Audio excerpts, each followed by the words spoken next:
So in true comic news fashion throughout the universe, right? We're recording this comic news. Is it the 10th today? It is the 10th. On the 10th. And you might be aware that on the 11th, a couple things are happening. The Game Awards are tomorrow. And also, we're going to get our first Supergirl trailer tomorrow. Mm-hmm. So in light of that, I thought for our cold open here tonight, I would go through a couple of rumored predictions for the Game Awards. And then we can talk about how likely those are. Yeah, let's do it. Okay, so I'm gonna just start with Expedition 33 next. No. I'm not talking about winners. I'm talking about okay. Expedition 33 is gonna run away with everything. I'm talking about announcements. Okay. I'm talking about announcements. Yeah. So I'm just gonna start with the this one won't die, the ultimate granddaddy of them all, Half-Life 3. Okay, so Half-Life 3. How long have people been holding out hope for that now? Since 2005 when the Half-Life 2 came out. 20 years. 20 years, yeah. Okay. 20 years. All right. Sure, guys. Yeah. Yep. I believe you, Grandpa. Let's get you back to bed. I would love it. I would really love it. I mean, I'd be all over that shit, but like, it's just not one of those things that's on my radar, man. For one, like, I really liked Half-Life Alyx. Like, I thought not having melee combat in the game, especially since it's such a big part of Half-Life, I thought that was a huge miss. I think that game, if you were able to use, like, pick up a thing and hit a motherfucker with it in VR, because, like, that would be really satisfying. Yeah. I think if you were able to do that, I might have to classify that game as, like, a potential 10. Ooh. But it's more of, like, in the 8.5 to 9 category. Yeah. Because it's missing. You feel it a lot. Oh. That you really feel that's missing. Especially, like, if you run out of bullets and there's a zombie there and you just fucked. Like, there's nothing you can do. But you're like, there's shit right here. I could just... I can hit the zombie with it. Yeah, Gordon Freeman has a crowbar. Right. He hits motherfuckers. So, like... So, when did that one come out? A couple years ago. I think maybe 4 years ago, if I'm not mistaken. So, my thing about Half-Life, first of all, is this. I haven't played any of them, okay? So, keep that in mind and take what I'm saying with a grain of salt. But I guess I don't see how there could be as much value in Half-Life 3 outside of the name value, simply because Half-Life 2 was just, it was goated so much for how it innovated so much of how video games played in terms of its physics, in terms of like just the gameplay mechanics. It did a lot of really good things for gaming. Unless they can do that again in 2025, I don't see how it can be as revolutionary as the second one. Yeah, I think what a lot of people miss about Half-Life is like, it is that, right? Like, the first game did that. A lot of people don't know that if you weren't around, right? If you're not a little long in the tooth like ourselves. But I can remember in 96, I think, when that one came out, it's like, all of your first-person shooters, it was like Doom. You know what I mean? Yeah. You ran around, there's an enemy, and you shoot them, and that's really it. And I do remember, I don't know if the original Call of Duty came out before this or not, and it was really like cinematic with everything, but I think the original Call of Duty was after. I actually think it was significantly after, now that I think about it. But when the first Half-Life came out, you would load into an area, and you would you would walk down a hall, and an NPC would come up and talk to you. And then, like, you would step into a room and, like, a thing would happen. There were story-driven events, and that just wasn't a first-person shooter thing, that was really the game that started to go, okay, well, story isn't just for RPGs or text-based games, We can incorporate a good story into any kind of game. And so Half-Life has always been about that, right? And then with Half-Life 2, physics, the physics revolution, it was the game that definitely kicked that off. And now it's just, it changed the way video games are played. Half-Life Alyx, same thing. While it didn't have the same depth, because it's very exclusive to VR, it definitely showed what was possible for VR, because a lot of VR games, a lot of them consider shovelware, There's definitely some good ones out there, like the Vader Immortal stuff is real good. Oh, yeah. But a lot of them are kind of gimmicky, or they're shovelware or whatever. Think, like the original Wii, right? There was a ton of games like that on the original Wii where it's just the fucking waggle controls or whatever. And so Half-Life Alyx is like, no. We can make a fucking really great video game on a VR headset. It's just another medium where we can make a dope-ass video game for. And I think it is still, to this day, probably the killer app for VR if you like those kind of games. You know. So, yeah, I agree with you. They would have to do it again. Yeah. You know, and I'm not saying Valve can't do it. I'd be foolish to say that shit. But I don't know if the investment is worth it for them. Like, they're getting 30% of, like, every PC game that gets sold, period. Yeah. You know what I mean? So, I just don't know if it's worth it for them to invest hundreds of millions of dollars in making this breathtaking, crazy game. And even if they were to do that, computer hardware is so expensive right now and has been for a bit. I don't know if, like, if you made this crazy cutting edge game, I don't know how many people would be able to truly enjoy it. You know? So yeah, I don't know. So moving right along, we'll go with another behemoth. Okay. And this one is a lot more likely, I feel like. Larian Divinity. I would absolutely love that. You know how much I've played the Divinity games. Yep. The thing of it is, though, I'm pretty sure that Larian said their next game won't be Baldur's Gate, but it won't be Divinity either. It'd be a new IP, right? Actually, what they said was Original Sin 3 won't be their next game. Okay. I think... So if you look at the Divinity series up until now, you had Divine Divinity, you had Beyond Divinity. There was another one I'm forgetting, but you also had Divinity Original... Oh, there was Divinity 2, Divinity Original Sin, and a Divinity Original Sin 2. Yeah.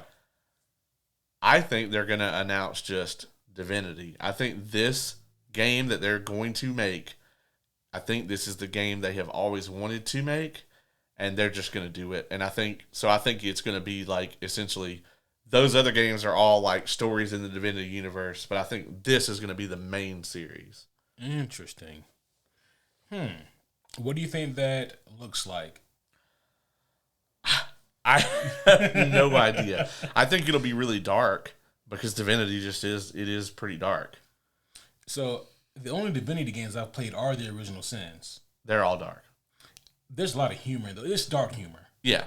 But you're right. They are dark, but I'd be goddamn if they don't intentionally put a lot of fucking humor in those. Well, it's not that the narrative or whatever is dark. It's the world is dark.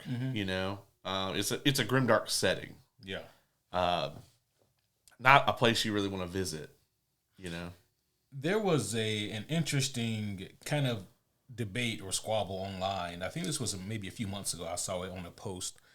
And it was people debating about which game they felt truly had the better mechanics. Was it BG3 or was it Divinity or Divinity 2?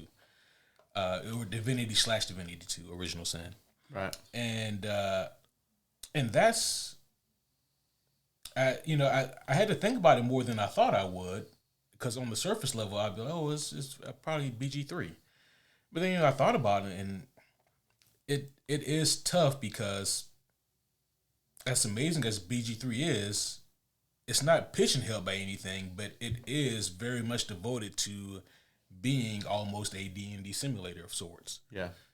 And whereas the Divinity series don't have that same boundary. Yeah, I think if we're going to talk purely combat mechanics, I think there are small things in Divinity that I like more. Like I like the magic armor, physical armor system. I definitely love like the pickpocket system and stuff like that. I think I like the AP system. Yes, I really like the AP system. But if I'm going to go overall, I'm going with Baldur's Gate, just like the whole package. Yeah. Especially the in the state that Baldur's Gate is in now, with all the love that it's gotten and all those extra subclasses they added. Which, by the way, if BG3 is your first Larian game, then I would highly recommend you play Divinity, at least Divinity 2. Yeah. If you haven't. I think for some people, though, I think that jump is hard because there is a huge tech gap between those two.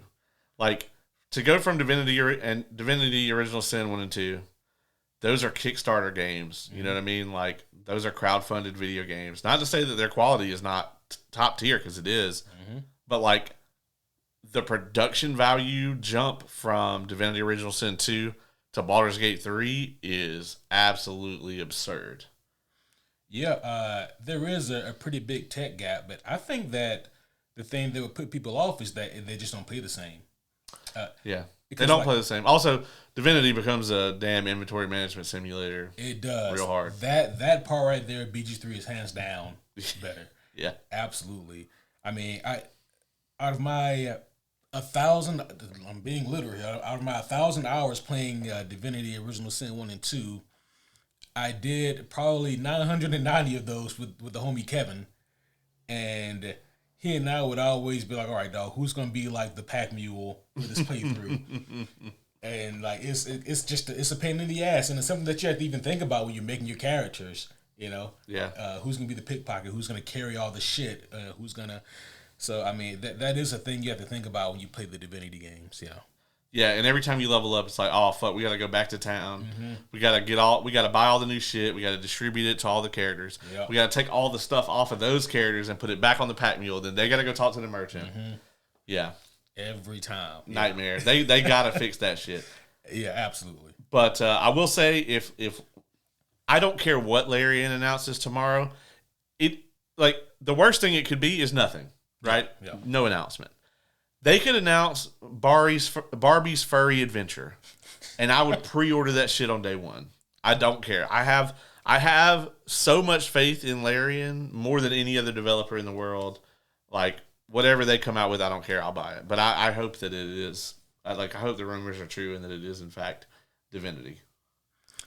Yeah, that would be. I mean, obviously, I'm with you. Whatever Larian puts out, I'm gonna get.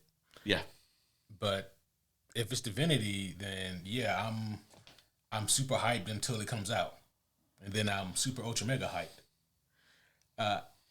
I have one. Okay. Actually, and this one I don't think is as likely as the two that you just presented, but I do think that there is a chance. And this isn't one that I'm technically super hopeful for, just one that I think could be announced. Insomniac Venom.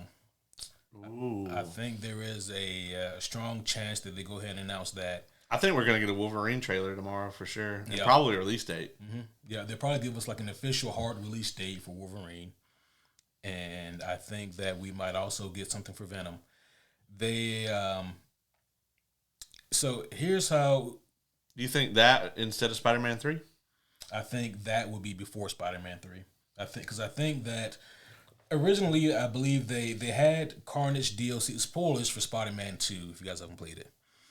This is for God of War, so if you don't care about this, and I cared about God of War.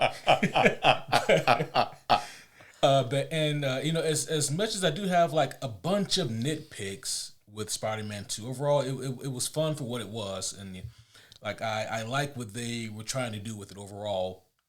But one of the things they did the best about that game was their introduction of Cletus Cassidy, who was Carnage. The way that they introduced his character, even someone like me who reads a shit ton of comics didn't recognize that guy was Carnage until you get to that point in the story, and then holy shit, yeah, that guy, he's gonna be somebody. And apparently Insomniac had plans to do a DLC that's focused on Carnage, and they've always had plans to continue on with Venom, and they decided to scrap that. So if you guys have noticed, there is technically no actual DLC for Insomniac Spider-Man 2. I think that they are rolling that all into the Venom game. The Venom game has been rumored and been allegedly worked on damn near since the Wolverine game. It's been a long time, and I think they're really gonna try to. I think they're gonna put out the Wolverine game in 2026, and I think for Venom they're gonna aim for 2027. Wow. Yep. That would be something. And then Spider-Man 3, who knows when? Because I think they feel that Spider-Man 3 will be it, maybe for their Spider-Verse corner of their games. Right. So that'd be good for them. The sky's the limit, man. Yeah. You know, so they can do a lot. So these are kind of two rumors set into one, or it's actually two regular Zord rumors, and they might combine into a Mega Megazord. Oh shit! Another Megazord. So it is rumored heavily, and I actually think this is confirmed that we're gonna get a Star Wars game announcement at the VGAs tomorrow. It's also confirmed. I know this 100%. Creative Assembly has confirmed. So they had their big, I think, 20th year anniversary for Total War a few weeks ago, and they confirmed that Medieval Total War 3 is in the works. If you're a fan of those games, like myself, like that's all I have wanted for damn near 20 years. So like when they said Medieval 3, I was like, fuck yes, let's fucking go. I don't care. But they said we will have another Total War game to announce at the VGAs. The rumors are that they are in fact the same game, and we're gonna get Star Wars Total War. What do you think about that? Do you want them to be different games? I'm fine with them being the same thing. Yeah. I mean, I don't think they have any problem with this, but I would need them to make sure that it doesn't just feel like Total War with the Star Wars skin. Really make it feel and based in that. If it's anything like what they did with Warhammer, Warhammer never felt like that. So yeah, okay. I mean, that'd be great then, because honestly, when you said that, you just said the Nebulous, they're working on a Star Wars game, I think was like your initial sentence. And I was like, oh, okay, another one. So I think Lucasfilm said there will be a Star Wars game announcement. So. Yeah. And, you know, I just think about like the past Star Wars games we've gotten within like maybe the past 2 years. We've gotten, what is it? Not Scoundrel.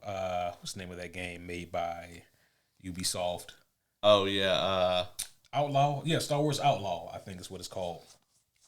That doesn't sound right, but but yeah, I never played that lame ass shit. Outlaws? Yeah. Yeah, that's right, yeah.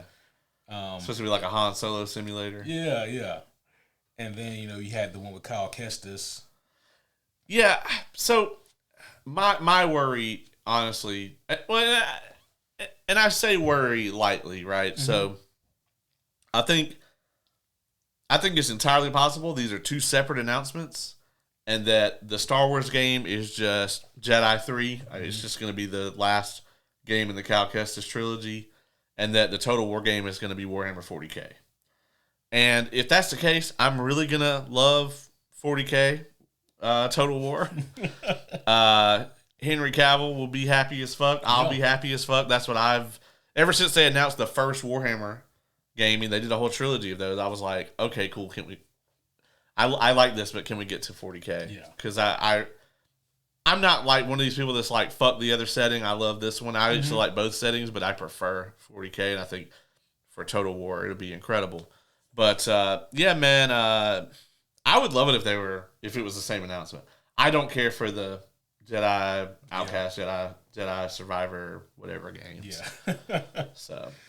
Yeah, yeah, as far as video games go, Star Wars is in a weird kind of funk. They are in a similar funk, not the same, but a similar funk to how they were with their movies, where people are no longer as excited about Star Wars as they should have been. I mean, the sequel trilogy really, The Last Jedi specifically, but 8 and 9 were terrible, and then 7 is retroactively terrible because how bad 8 and 9 are. Yeah. They really almost killed their fandom. They really almost killed the original fandom. Mm-hmm. And at this point, we're 7 years removed almost. Yeah. And, it's still being felt. Not to veer us off from games, but, the Mandalorian and Grogu movie, that's next year, right? Yeah, that's coming next year. And that's going to be interesting. I don't know. I don't really know what they're expecting to do with that movie in terms of like turnout, because like it's that's tricky for me in terms of like what kind of turnout they could expect from that. My prediction for Mandalorian and Grogu. So like the first trailer looks pretty good, but it just looks like a 2-hour episode of the TV show. Yeah, which is an interesting statement because the TV show looks great. Yeah. But, you know. That's the downside of using the volume and having all that tech that they have and how fucking incredible the show looks. Yeah. It looks better than the sequel trilogy. And it's like, okay, but why? I mean, am I really going to go to theaters to see Mandalorian and Grogu when I could just wait 8 weeks or whatever and watch it at home? Yeah. The same way I've watched all the rest of their story. I think people will probably go see it, but they got to come up with something more exciting than that trailer they put out before. Because while it looked good to me, there's nothing in that trailer that was like, I have to see this. Right. You know? And it's not like there's some other Star Wars property that's going to come out in that window. Yeah. That's like, oh, I need to go watch Mandalorian and Grogu so I'll know what's going to happen for this. I don't know, man. I think it's going to do probably 400 or 500 mil at the theater. And a lot of that also depends on the normal box office stuff. Like, okay, you know, is it a holiday weekend? Is there anything else going on? Right. What else is playing at the box office? You know? Is it, you know, fucking Five Nights at Freddy's 3, or is it like, you know, fucking The Odyssey, you know? Bro, I saw Five Nights at Freddy's 2. I have to tell you about that later. You saw it? Yeah. Why? Have you seen the first one? So I was like, all right, if I'm going to watch the second one, I got to watch this first one. You watched the first one and you still watched the and second I was one? like, oh no, it's for some ass, dog. Okay. It's like, oh no. But I'm even more concerned now, since most of that audience is like, you know, younger. Right, it was like people were clapping and we were like, for this? When you say we, like the person you went with also hated it? Oh yeah. So I had that exact same experience with the first one. Oh. Yeah, like I got up and went to the bathroom during the movie, and I came back, sat down, you know, and watched the rest of this. I was not in a hurry to come back. I sat down and watched the rest of this shitty movie, and I'm sitting there, and like when the credits roll, I was like, you know, leaning forward. I had my whole crew, you know, leaning forward to be like, well, that was a piece of shit. And before I could even do like this, the whole theater burst into applause. And I was like, did I walk back into a different movie when I got up to go pee? These are my people I came here with.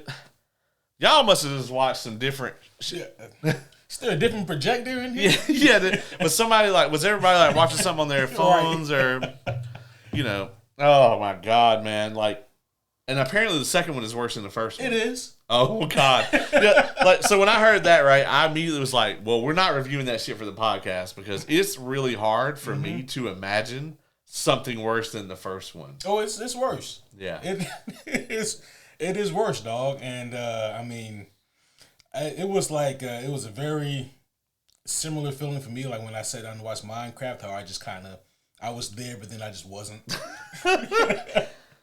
I mean, Five Nights is, at least the first one, very similar to Minecraft for me in the sense of like, I know all the lore and backstory and all that shit about Five Nights. So for me to go watch it, I'm sitting there going, fan service. Fan service. Oh, nice wink and a nod. Oh, okay. They put this famous streamer that plays this game into the movie. That's cool. Yeah, I didn't catch any of that. You know, and you know, and I still thought it was trash. Yeah. You know? So like I got all the little fucking, you know, thumbs ups that you were trying to give me, but holy fucking what a shit show. And apparently like the marionette is another character from the game. I don't know, but yeah, that's like the big bad of the sequel. And spoiler alert, but they definitely are doing the third one. You know, like, no shocker, yeah. Oh no. Yeah, so yeah, it's his daughter, yeah. Did they keep that plot line? Yeah. So the daughter, she ends up going batshit at the end. Well, leading to that, she gets like possessed with the marionette. That's not a spoiler to anybody that wants to see this movie. Okay. Yeah. Nobody that wants to see this movie, like the people that want to see this movie, you're like, you want to see the second one, the marionettes in it? Yeah, like they're yeah. Yeah, like my first bad omen was walking in there like, man, it's kind of packed in here. A lot of people. Like, yeah, and like if you were to add up like the next 4 youngest people in the theater, besides the people that came with you, they probably wouldn't equal y'all's age. Right. Yeah. Everybody in that bitch was like 12. Bruh, yeah. Like I'm pretty sure I sat next to like a 14-year-old. Mm-hmm. Yep. Yeah. So. Yep. Yeah, I gave it like a 1.8 out of 10. Yeah. If I had to really score it, it would not tracks. be great. Yeah. That tracks. So. Any other bold predictions for the Game Awards before we move on? What do you think about a new GTA 6 trailer? Probably. I feel like they need to do something to smooth things over with their anxious fan base. You think we might get a Fallout remaster announcement, like a Fallout 3 or a New Vegas remaster? I can see that. I can also see them just stealth dropping it. Yeah, that's true. They did it with Oblivion. Yeah. How about and this is something that I don't think I've seen anybody predict, but what about like announcement for a Clair Obscur sequel? Oh. Do you think that's something that they're interested in doing right now? I don't know. It would be tough to see them do another project next. But I also think that E33 has got so much renown, and they're about to clean up tomorrow. Mm-hmm. I think they have so much going for them that they probably will. I can see it either way, where it's like, okay, this game has so much momentum, let's do a sequel.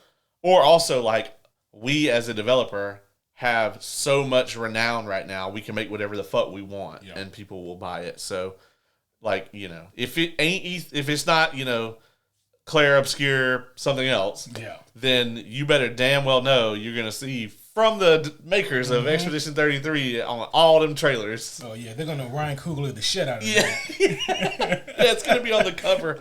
On the cover of the fucking game case. Yeah. Ryan Coogler once shook my hand. Come watch this movie. Yeah. He sent me a text message one time by accident. Come watch. Oh, shit. I guess one more.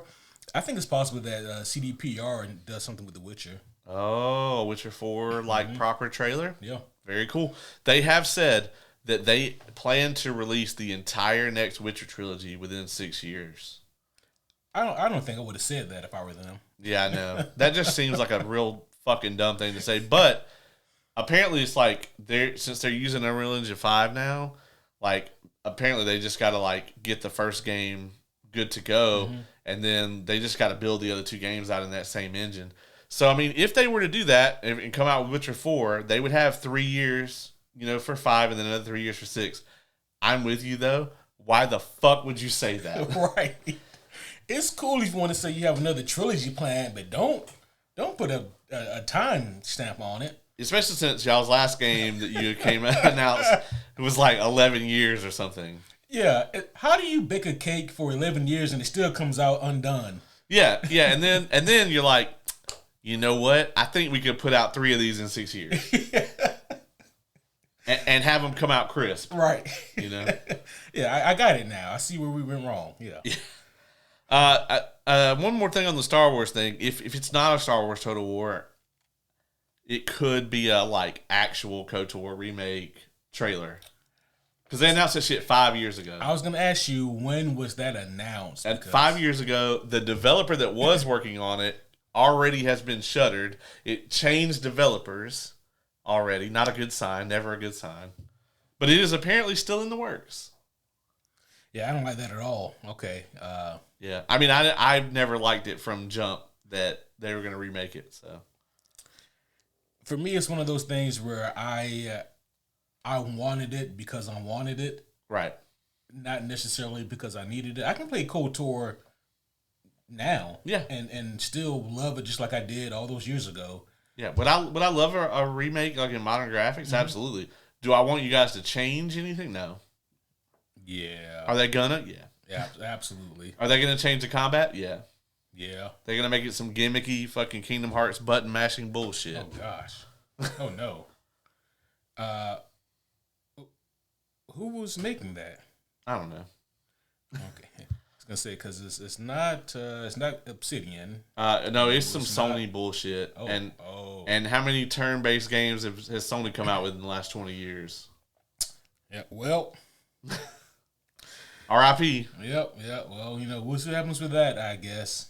Yep. I guess we should get into our main course, even though our main course is just a lot of these smaller courses. It is, right? I mean, that's what you get at like Michelin star restaurants. You know, they just give you a bunch of bite-sized portions Of like the most bomb shit ever. Yeah, and then like it just and you're like, I would like this, but in a bigger serving. But then you just get more of that. Yeah. So Let us cook. Yeah, let us cook. Well, homies, one and all, allow us to welcome you back to another very special episode of the Superhero Homies podcast. My name is Quentin, and as always, I am here with the world's greatest co-host. I'm talking about the homie Caleb. That's me. What's going on, everybody? I've been very excited to talk about this for a while. We have quite a few things to get into tonight. We have been meaning to do one of these for a long time, but there just really hasn't been a need to. And then all of a sudden, there's a need to do like 6 of them, basically. So That's how it goes over here, it's the way the news goes. Yep. Speaking of which, I suppose that we should play the appropriate songs for comic news. We must. Otherwise, we cannot go forth. Absolutely. Breaking news, this just in.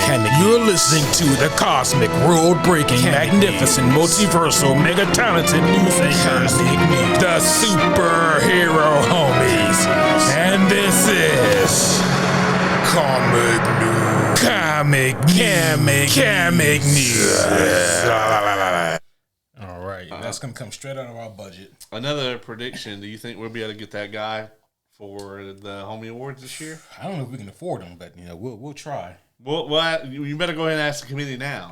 Wait. If I ask them, they're already on like Christmas break. I know. Yeah. Maybe I'll just get them and then we'll just do. We'll just invoice it later. Yeah. Because it's 21 business days to get a response. Absolutely. Yeah. So we'll just go ahead and pitch for him to come back. But speaking of which, though, we can pay him in check. Ooh, and just post date it. Yeah, or whatever.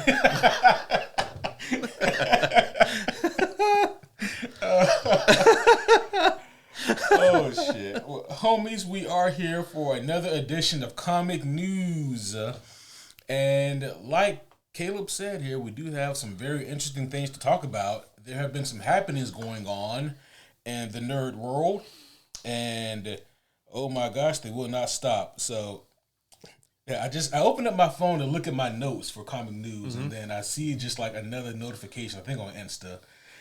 People are very butthurt about our comments on Stranger Things. Oh, are they? Which is weird because we didn't even say anything bad about Stranger Things.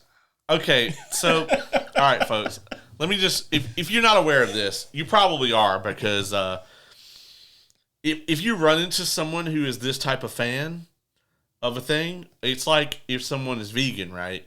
Like, you never have to wonder if anybody's vegan. They'll fucking tell you, right? And there's a certain type of fan that's like, any criticism at all of my thing is not okay. Like fuck you if you have any criticism at all of my thing. Like, and don't get me wrong, I get it. Yep. Like, when I'm scrolling through Instagram and I come across somebody that wants to talk about any kind of book, anything, right?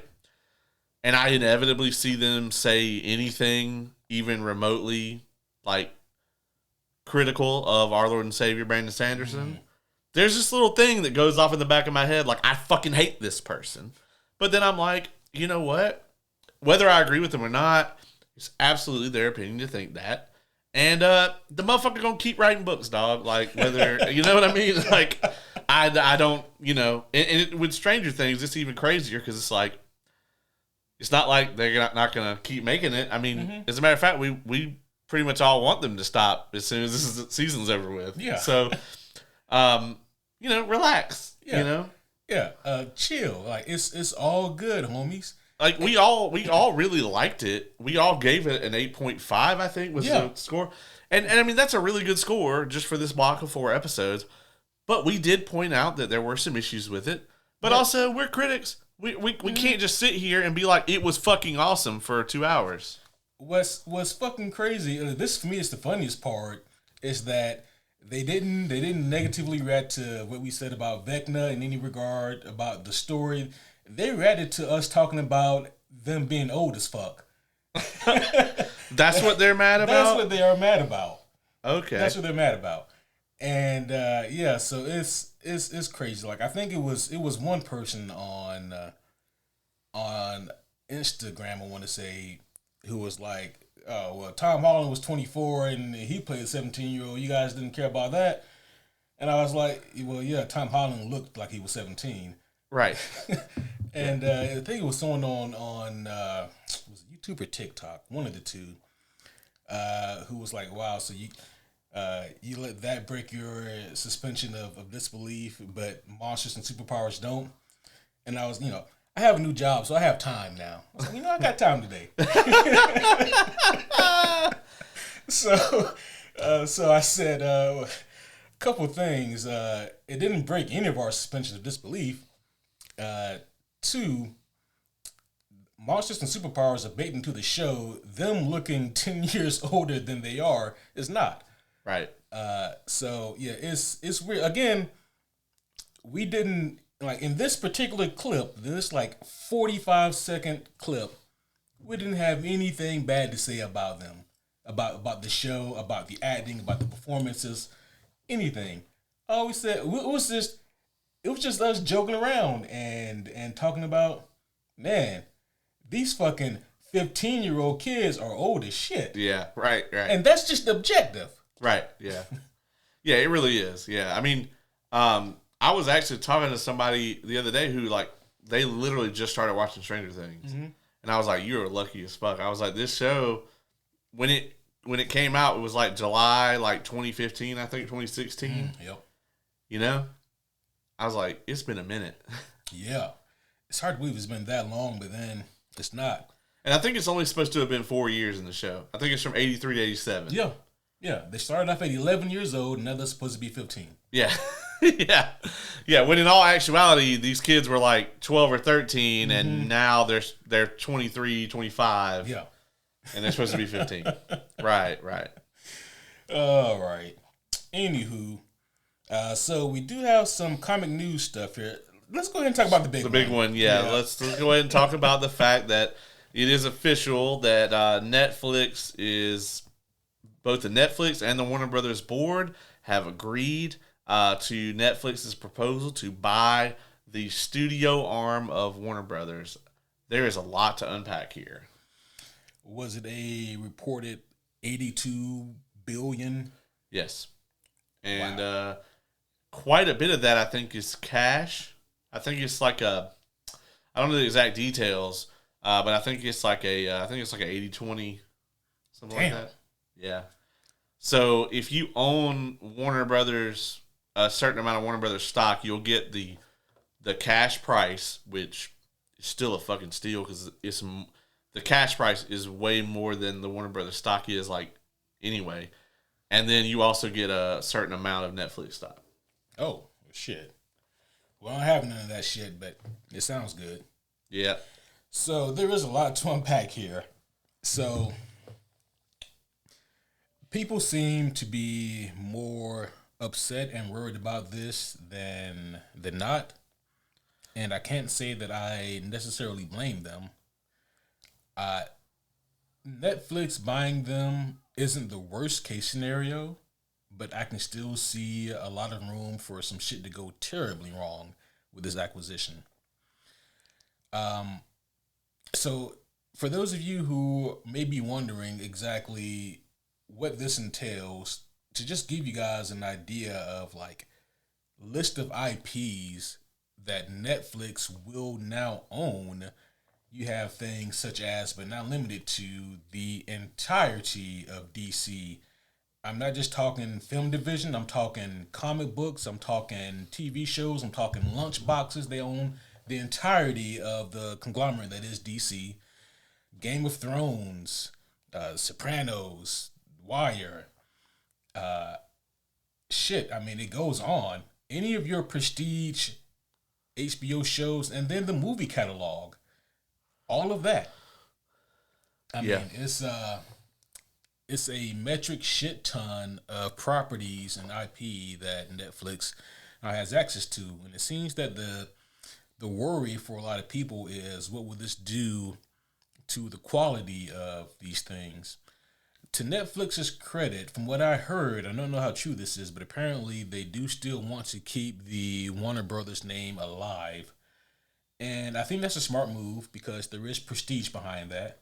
People see the WB logo and it makes them feel like they're watching, you know, a high-class movie of sorts, versus seeing the Netflix logo when they click on a movie, you know. Right. What are your thoughts on this, man? So I have some of the details here. It was $87 billion. 87, okay. And under the terms of the agreement, each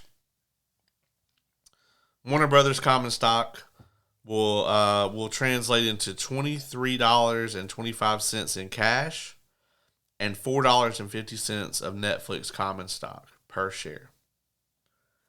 So, yeah.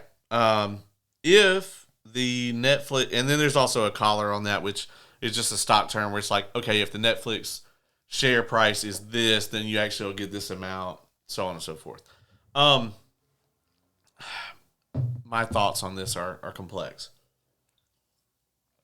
So let me just start with the thing that everybody wants, is concerned about is like, is this good or bad for the industry? And a lot of people looking at it is like, Warner Brothers Discovery will, we want them to stay independent. And my problem with that is that's not a fucking option. No. First off, the entity known as Warner Brothers is gone, right? David Zaslav has to be the worst, fucking most incompetent CEO in the history of the fucking entertainment industry. He is the most incompetent person in Hollywood since John Peters. Like, let me just and just to frame that for you guys, let me just explain what happened here. Discovery bought Warner Brothers, right? It was called a merger, but it was a buyout. Mm-hmm. Discovery bought Warner Brothers, and then they spent a shit ton of money, right, on Warner Brothers. They then spun up. They took the HBO off the most valuable fucking brand they have, right? They took that and they decided we're gonna get rid of that shit.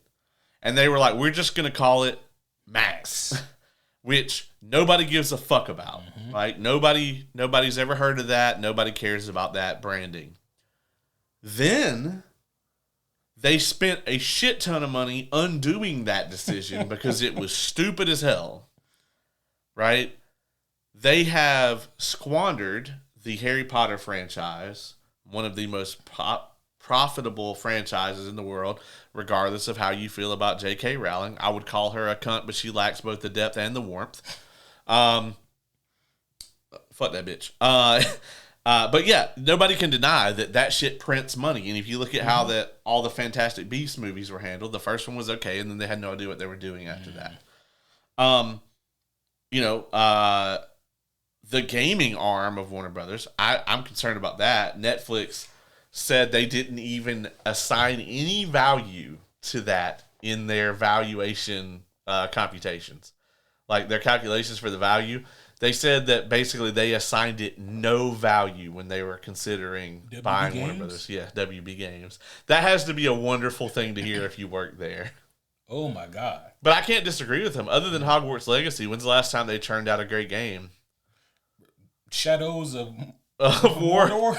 Yeah. War. Which, since we're talking about video games and we're talking about that, I'm going to go off on a tangent. You have to bear with me here on this. King. But the Shadow of Mordor and Shadow of War games, right? They had the Nemesis system. Yep. Okay? Great system. WB Games fucking owns the trademark to this Nemesis system. So if you ever played Shadow of Mordor or Shadow of War and you're wondering why, oh man, this system is cool as fuck, how come I haven't seen it in some other video game? It's because they own the trademarks for it. So everybody's thinking, right, okay, cool, they're going to come out with a fucking Batman game using this system. Or they're going to come out with this Suicide Squad game using this system. You know how many video games that shit's been in since Shadow of War? Fucking zero. Thank you. Fucking sold to the man in the yellow hat. Like, absolutely zero. They literally have been sitting on this. And it's like, if you're not going to put this in your video games, fucking license it out. Don't sell it. Fuck that. License it. So, yeah, be like, oh, yeah, man, you want this shit for Jedi Outcast? You wanna spawn up motherfucking Sith Lords using our Nemesis system? All right, cool. 3% of the game's revenue. You know what I mean? Well, shit. Now they might as well sell it. Yeah. Yeah, because they done sat on it forever. Yeah. That's how fucking incompetent WB Games is. Like, that's crazy. As a matter of fact, I think the president actually just resigned because the Suicide Squad game was a complete failure. They lost over $200 million on that shit. Mm-hmm. And multiverses. They spent a ton of money on multiverses. Multiverses wasn't a bad game. Yeah. It was actually a great idea. And pretty much everybody I know that played it really thought like it was cool and enjoyed it. They just didn't support it. They didn't support it. They pissed everybody off. They put the game up in like an open beta, but they were very vague about it. And then they were like, oh, no. We're not about to release this. We're going to take this back down. They let people spend real money in the open beta on shit. Then they took the game down and it never came back. And, that's awful. Yeah, dude.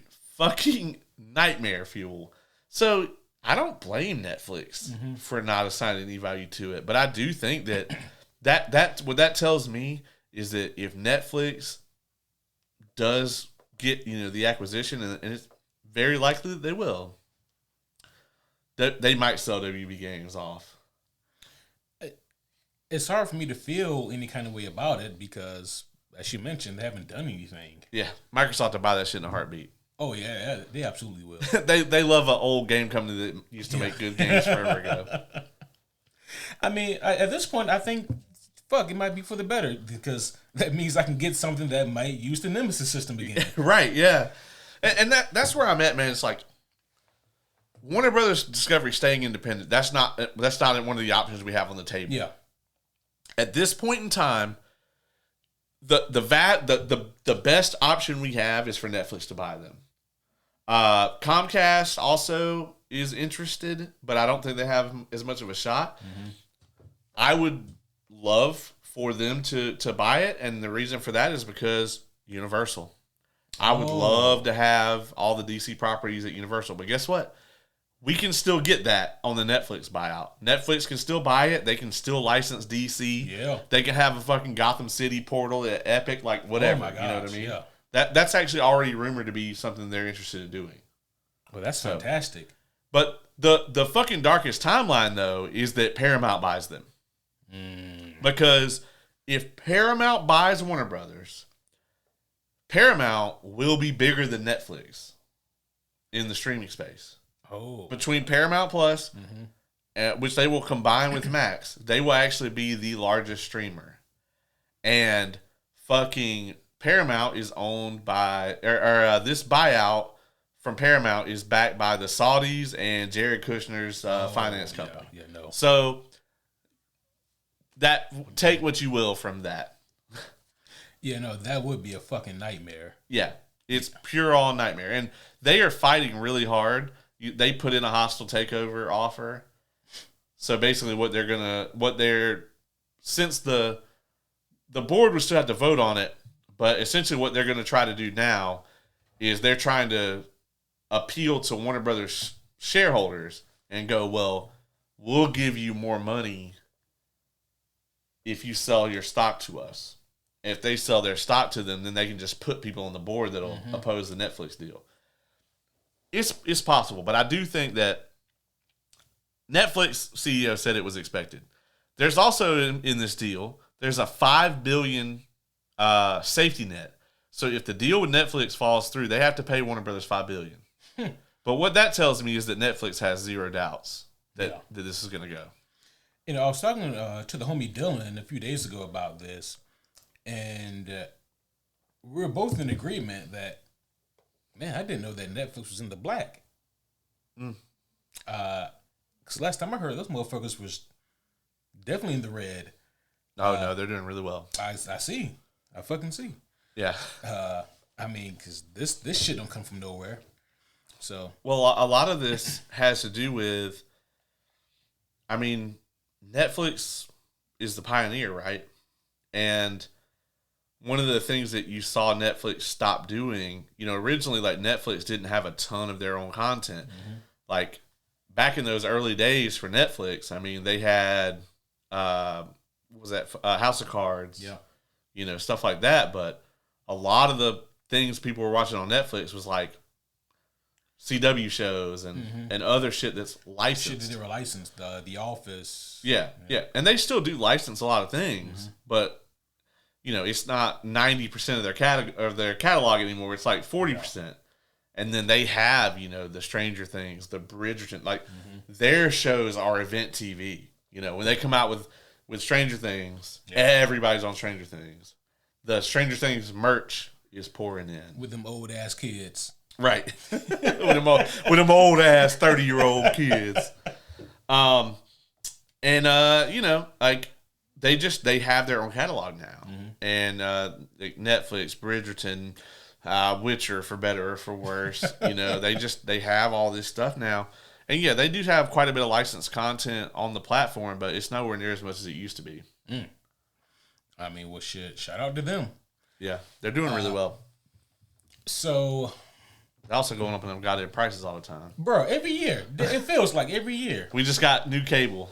Yeah, exactly. I mean, and I can't imagine what their price would be now. Like, I'm assuming they would, some years down the line, merge the two things, the two apps. Yeah, so for now, they said that they actually want to leave everybody. So here's one thing that the Netflix CEO said, and granted, this is all just an executive trying to get their deal over the finish line, so this could all go out the window as soon as the ink's dry, but Netflix CEO was like, we think one of the best things we can look in that we can expand on is HBO. They were like, HBO for years and years and years has been known for premium format television, and they were like, we want them to return to that. They were like that. We want them to go back to that being their thing, and they really can focus on that. And I love that. So yeah, I mean, I do think eventually we will probably get HBO branded stuff inside of Netflix. But they said for now they're going to leave the two things separate, and that pretty much everybody's going to stay doing what they're doing over there. Yeah, that sounds great. But all of the cable TV channels and all the Discovery and all that shit's going to spin off into another company. So this is only the IPs and the streaming stuff. So like they're like traditional cable channels and all that stuff. That's all going to be a separate company because Netflix has no interest in that shit. So Netflix isn't keeping any of. They're not keeping half of the Discovery shit then. Right. No, the Discovery shit, TNT, TBS, all that. That's fucking off. Fuck off to a different place. Which, I know we have some, folks interested in this watching, but AEW, their whole thing with like being on HBO Max and all that shit, that's probably, like, it's definitely going to hit their deal. Damn. So. Damn. Yeah, I don't know what happens with that then because like that was in line for. I mean, I guess they had to abide till the end date. Yeah. Other thing that would be going on too, is if Paramount gets this right, if Paramount buys it somehow instead of Netflix, James Gunn is gone, folks. James Gunn is not going to work for the people from the Nazi Earth. Yeah. He's like, I made a whole season of television about why this is bad. Yeah. He's not going to work for them. So I'm going to tell you right now, if Paramount gets the buy, James Gunn will probably make Man of Tomorrow, and he's gone. That's it. Well, I mean, yeah, because right now his deal is up to 2027. Yeah. Yeah, I can see that. Yeah. So hopefully that's not the case. But if Netflix gets the buy, they've said that we want to keep James Gunn. We want to let him do what he's going to do. And they've committed to still doing the theatrical releases. Now, I do think if Netflix gets the buy, I think, 4 or 5 years from now, maybe not even that long, I think we're going to see, fucking a DC movie hit theaters for a month, and then it's going to be on Netflix. So that's where they really want, but here's the other side of that though, guys. Netflix, so it's different with Disney, right? Because Disney is going to put out a fucking Marvel movie and they want it to hit $1 billion at the box office. Yeah. Then they want to put it on Disney Plus in fucking 60 or 90 days. And then they want to kick the Disney Plus numbers. If you look at these MCU movies that have so-called failed or not done well at the box office, blah, blah, blah, even though they're making money, they're just not making what you'd expect from like a phase 1 through 3 movie. And when I say that, I really mean like phase 2 and 3 because phase 1 really didn't make that much. Like, Disney wants all this shit, and like they're like, oh, well, these movies aren't performing as expected, so let's start cutting budgets and shit. I don't give a fuck what the box office number is. The only reason I care is because Disney cares. Is because I want the MCU movie to come out and fucking spike the box office and then get more money to make more things I want to see, right? If Netflix doesn't give a fuck about that, and they're like, we'll put it in the movie theater, you guys go watch it, let it make $300-400 million, and then it goes on Netflix and does gangbusters, right? If that's what Netflix actually wants, then fuck it. Like, go for it. Yeah. My problem is Disney cannibalizing their own goddamn sales by putting it on Disney Plus and then be like, oh man, the box office isn't doing that well. Yeah. You know? Like, we only care because that's the metric they're looking at. I don't give a fuck how many people go to the movie theater and watch it. As a matter of fact, I'm going to be there on opening night. I would rather y'all stay your asses at home. Like, I don't, I mean, I love you all, but I really don't want to sit with you in the theater. I'm just saying. If we were the only ones in there, that'd be much more comfortable. It would be. Yeah. But yeah, I mean, when Fantastic Four hits Disney Plus, it's number one for a while, for a long ass while. If Netflix saw those numbers on Netflix, they're going to be like, fuck yeah. Oh, yeah. You know? Yeah. So. I mean, that is all true. I just feel like there are other things at play here that could happen with this deal that people just aren't thinking about, including me. I think there will be some downsides to it. Don't get me wrong. But it's hard to imagine them because it's like David Zaslav is such a fuck up. Oh, yeah. Yeah, I mean, at almost every possible turn, he's just fucked himself. At the end of the day, I really don't care if we get more seasons of The Pit. Let's just be honest. As long as y'all come out with a season of The Pit every year, I'll be fine. For me, that's one of many things that I would like. Oh yeah, can we get like a Euphoria season like twice in a decade instead of just once per? God damn. Like Euphoria is about to be in the Stranger Things boat if they keep this shit up. See, I thought about that. It is different with Euphoria. I want them to look like adults because they be butt booty ass naked. Yeah, but Sydney Sweeney's gonna be like 45 in high school.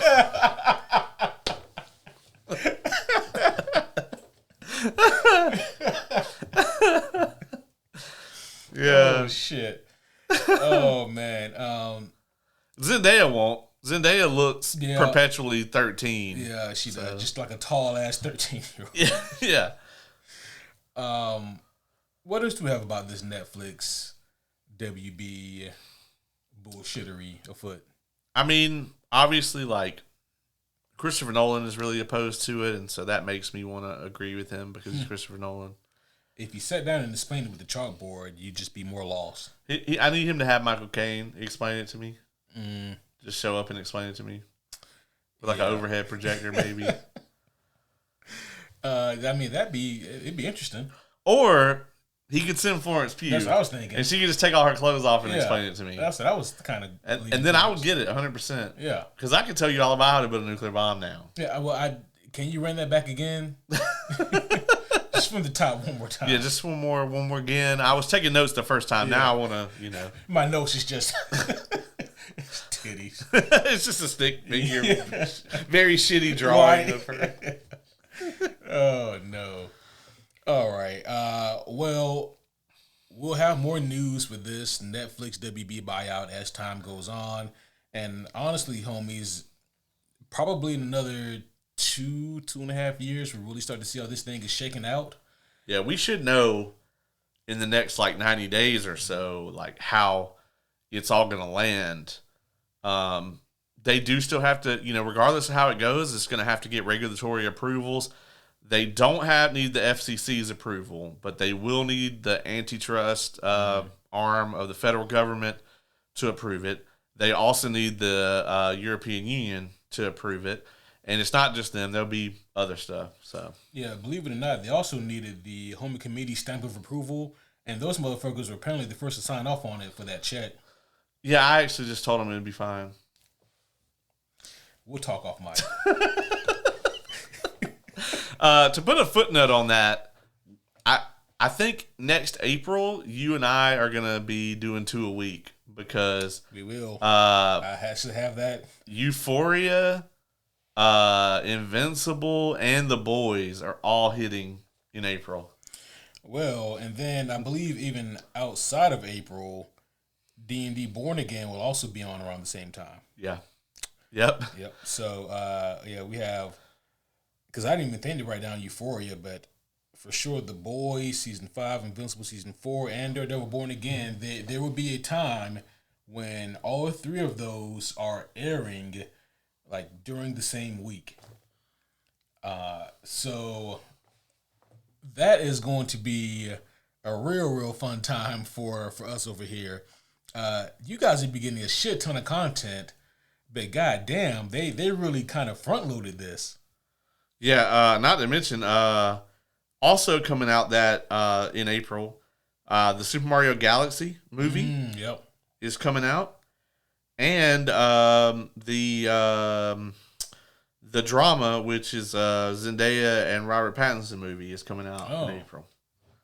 And that's the A24 movie, so it's probably going to either be weird or great. Or both. Yeah. Yeah, so this is going to be a lot of content coming out during that time. I mean, we spoke briefly about this Boys Season 5 trailer. Yeah. And, I mean, for better or for worse, it looks like they're going out with a bang. Hopefully, Eric Kripke can kind of pull his head out of his ass and give us like a great story-driven, character-driven narrative instead of, whatever kind of weird, shallow messaging he wants to dress it up as this time. Right. And just really knock it out of the park like he did with the first 2 seasons. If we can go back to that, then we got something great. I agree. Jared Padalecki. Yeah, they made sure he got that FaceTime in that trailer. Yep, absolutely. You think he's playing a dick bag? Probably. I mean, the odds of him playing a dick bag in The Boys is high. The odds of you seeing any new character in The Boys being a dick bag is high. That's true. So the thing of it is, as far as I know, we don't know who he's playing. Yeah. I believe he has a code name. He's playing like Mr. Charles or somebody like that. Some shit. That's like just a code name. Yeah. But yeah, it's going to be interesting to see who he really is. I am curious if he is someone who exists in the Boys comic books or if he's just an original creation. You guys know how I feel about a lot of original creations. Sometimes they just are a catch-all or just whatever you need them to be, or they're just blah. The trailer looks interesting. Although their trailers tend to be all rule of cool, all spectacle. Yep. Hey, this season's gonna be crazy as shit. That's the only marketing that they know, and I don't hate it. It's worked. Yeah, I was happy to see Stan Edgar in there. So I want to ask 2 things: is there a thing that you really, really need to happen this season? Like, you just like, this is like, would set it over the edge for you as far as like being awesome. And then the part 2 to that would be, is there anything that would be a non-starter for you? Like put you right in the thumbs down category. The number one thing for me that would put it in the thumbs down category for me is if they try to subvert expectations with the number one thing with the Boys TV show and the comic books. It all boils down to Homelander and Butcher. If you do not get that right, or if you try to, we'll have Butcher die this other way, we'll have Homelander die this other way, I'm out. Yeah. It's got to be those 2 taking each other out. Basically, it's got to revolve around that. And with that being said, I also really need them this season to put both those characters back on track so that I can go back to giving more of a fuck about them. Right. So, for me, that is definitely the number one thing. I mean, and even if they were to replace, let's say that, I want Butcher to be the one to kill Homelander. Let's say they replace Butcher with someone else who I really like. I don't give a shit though. Like that, the history isn't there. The fucking vitriol hatred isn't there. It's just not the same. And the same thing, vice versa. Like I don't need, someone else. I need both of them to kill each other. Basically, is what I'm getting at. What about you, man? What are you looking for? What are you not looking for? I'm on that same page with you. I definitely want to see all of our main cast kind of get their due, whether that's their end or happy ending or getting brutally murdered or whatever. I kind of want to just go back to it being a story-driven show and like see how this all plays out, because I feel like they've really just been treading water for at least 2 seasons now. Yep. Seasons 1 and 2 just all felt like they were building and building and building. And that's a great thing until you like get to the point where you like can't really escalate it anymore. And now you're just treading water until your eventual season 5 thing. We're now in that era, like the end of season 3 felt like such a cop out to me, because it's like, okay, you have this clear as fucking day way to take Homelander down. And it became super evident to me that like, okay, well, you can't do that, right? Your show is going to boil down to Butcher versus Homelander at the very end. So like what you're just telling me is that there's nothing going to happen this season. There's nothing going to happen next season. Mm-hmm. And now we're in season 5. So they're going to put the gloves back off. They can toss them shits. Never going to need them again. Go out with a bang. Do something really cool. That's mainly what I want to see. Is I want to see each of the characters that we have, grown to know and love get a satisfying ending to their arcs, because they have done a really good job with having arcs for all the characters. The Deep, A-Train, Annie, all these guys, like they've all got a pretty satisfying arc. Frenchie, Kamiko. Yeah. And so I want to see all of that play out. The Butcher Homelander thing, I'm with you. Like, I definitely want to see that. I don't want them to do any kind of crazy subverting expectations cop out on that either. You know what I love about the Deep is that he has just perpetually been the same asshole for all that. I mean, he maybe has gotten worse. Yeah, no growth. Yeah, but I love that because, I mean, that's done so intentionally with this character. Yeah. And I get it, right? Some people are assholes and they just don't grow. Yeah. And he is one of them. Yep. And I don't think that makes him, I mean, don't get me wrong. Yes, he is a bad character, but I don't think that makes him a bad character, if you understand what I'm saying. No, because it reflects life. Yeah. Like that this type of person does exist for sure. Mm-hmm. And so I mean, I absolutely love that. I think about the ending of the comic books. From what I remember, it's been a few years now since I've read the whole series, but so spoiler alerts for like the boys' comic books. But I'm pretty sure Kamiko and Frenchie both bite it. Obviously Butcher Homelander. How would you feel if Kamiko and Frenchie both were to be off this season? It would kind of be fitting, tragically, because they both been around like sorrow and death kind of their whole lives. I think everybody would love to see them get like that happy ending or whatever, but also, can you really picture those characters having that? Right. Can you really picture them existing with that? I feel like Frenchie especially would have the, whole soldier without a war thing. Yeah. Where it's like, can this motherfucker really like, just get up and cook Eggos every morning?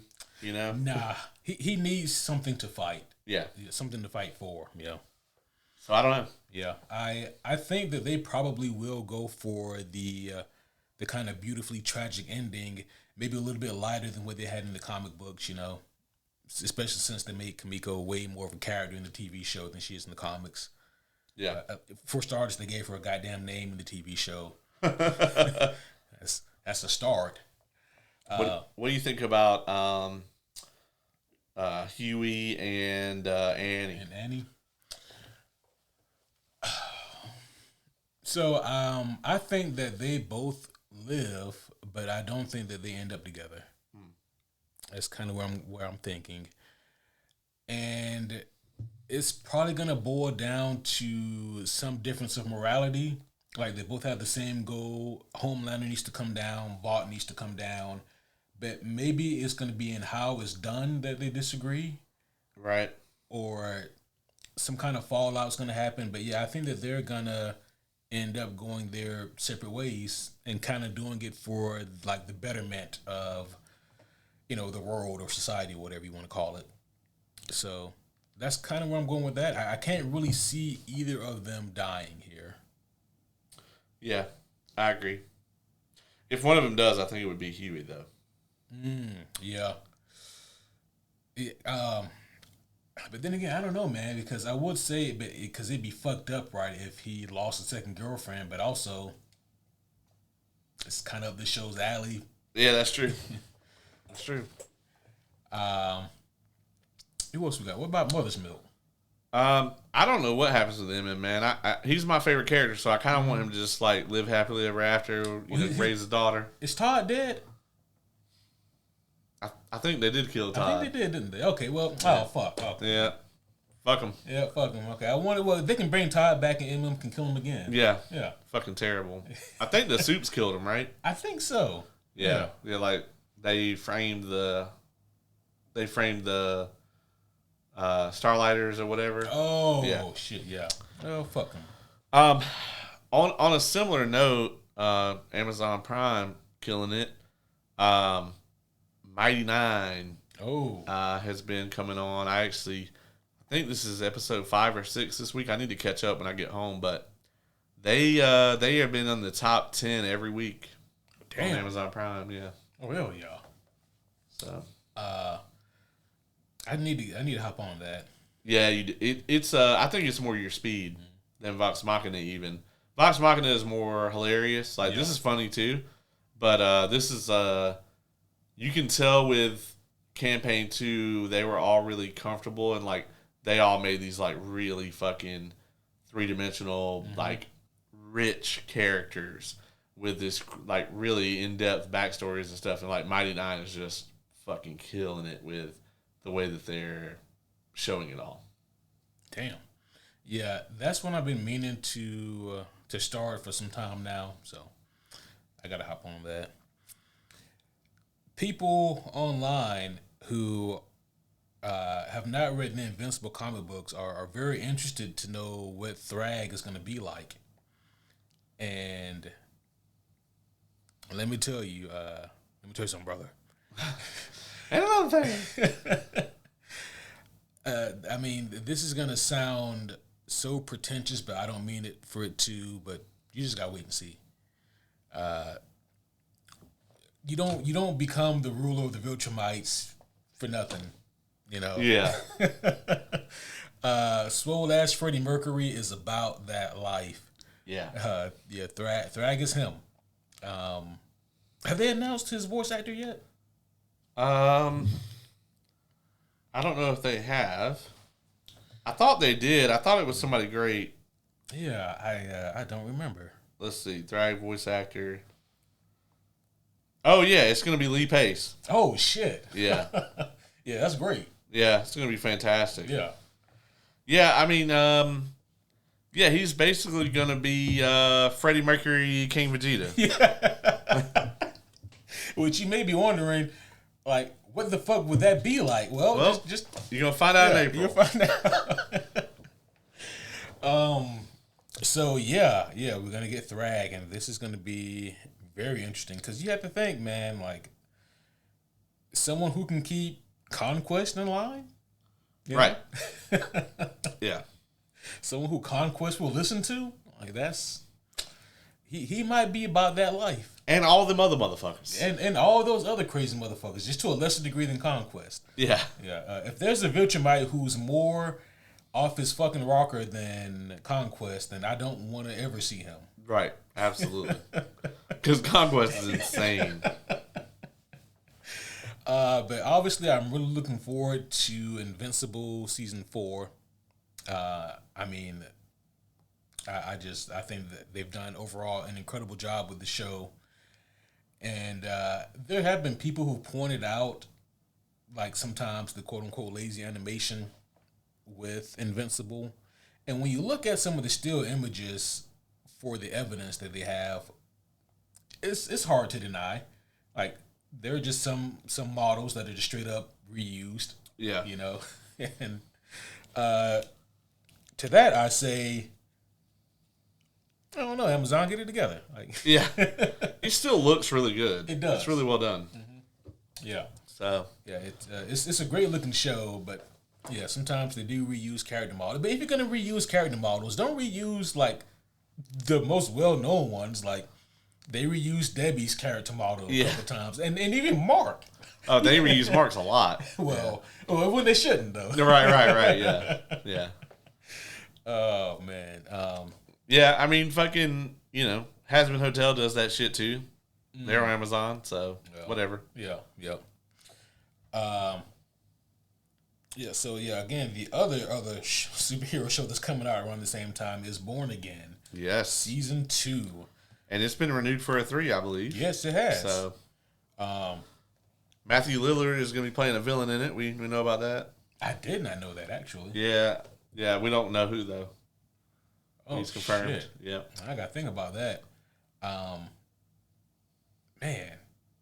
Like, I know he's not quite old enough in that, we've already had a great Stick, but I would love if he came back as like a version of Stick.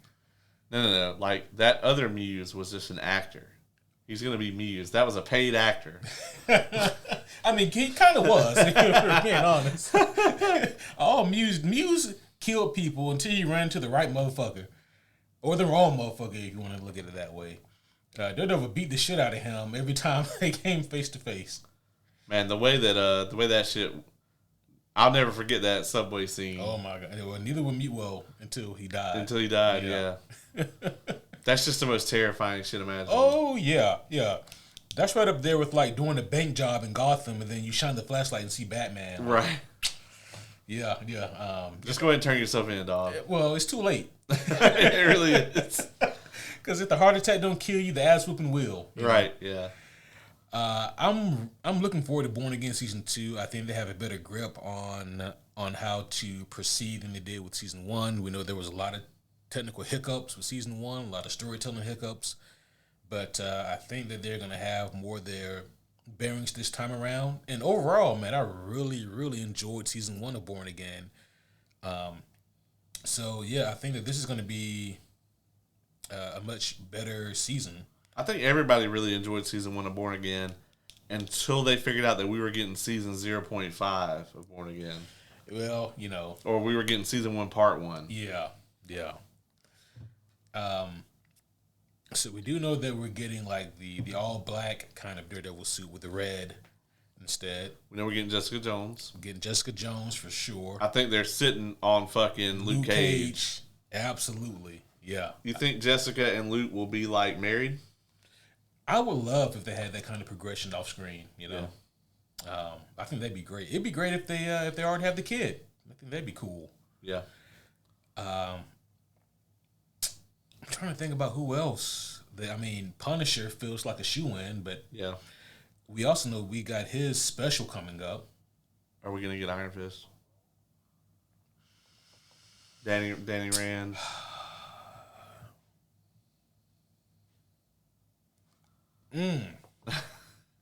I'm gonna say this. I think if Iron Fist is in the show, he might be a different actor. Not anything against. Or will Finn it just Jones. be Colleen? Or it could just be Colleen. They can just have Colleen show up and just not even mention Finn Jones' character. Just not even mention Danny at all. Yeah, they could just put her in there. Shit, that'd be cool. Fuck it. Oh man. But with there being 3 seasons of Born Again, I don't know exactly what happens with Kingpin. I don't know if he gets brought down. Missy Knight? Ooh. It would be fun to see her come back too. Claire? Old Night Nurse? Oh, Night Nurse. Yeah, I was gonna say I feel like she's doing something, but no, I can't think of anything. So yeah. I mean, the actress is doing something. Yeah. But I mean, for Disney also, yeah. so you know. Yeah, also so just take out the prosthetics and the makeup and Yeah.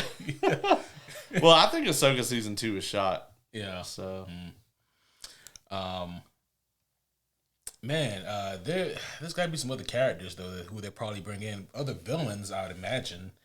I would love if Kingpin like hired some other people. Obviously not Bullseye for obvious reasons. right, yeah. But who they would be, I don't know. I was gonna say it would be great if they brought in Stiltman, but didn't they use him for She-Hulk? Yeah. Yeah. So they already used that gag. But I don't know, man. Born Again season 2, we don't have a whole lot right now versus what we got it from a few months ago. But I don't know. It's still shaping up to be, I think, a pretty good show, pretty good season television. So we'll see what happens. Agreed. We're getting Supergirl trailer tomorrow. Yes, we have gotten technically 2 trailers now in the past couple of days for Supergirl. And they also released Better Look at the Suit. Oh yeah. It had some modifications from the film. From Superman. Yeah. So by the time you homies get this episode, the Supergirl trailer will already be out.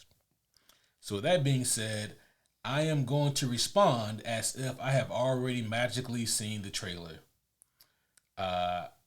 And in my Nostradamus-like prediction, I say that, man, I think that trailer is really cool.